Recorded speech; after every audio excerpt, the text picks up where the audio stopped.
if Disney villains had won. Jafar, from Aladdin. So Jafar is an interesting case, because we do get a glimpse of what his role would be like. Basically, Jasmine has become his slave, and the Sultan becomes a court jester who Iago tortures by stuffing crackers in his mouth. In an alternate timeline where Jafar kills Aladdin, this reign of terror would be extended. I've heard people say that Agrava's poor would be better off under Jafar than the oblivious Sultan. However, I would have to disagree. Jafar is too selfish to show any concern over Agrava's poverty situation, only won the Sultan title to make himself richer.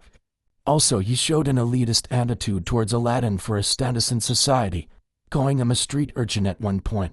So I think that he would be actively oppressive towards the less fortunate residents of the city.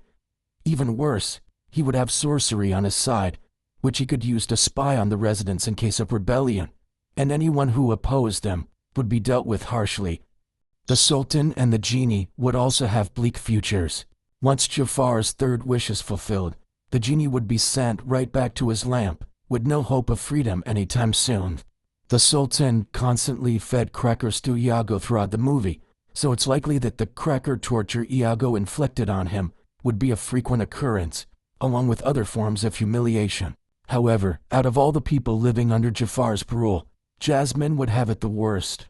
She would not only be forced to marry him, but provide him with any future heirs, which, given how repulsed she is by him, would be a very traumatizing process for her. Plus, she would probably be depressed over losing the potential love of her life. Jafar is characterized by a constant quest for power, so it's likely that after taking over Agrabah, he would try and expand its territory. This could lead to wars with other kingdoms, which Jafar could easily win because, again, he has sorcery on his side.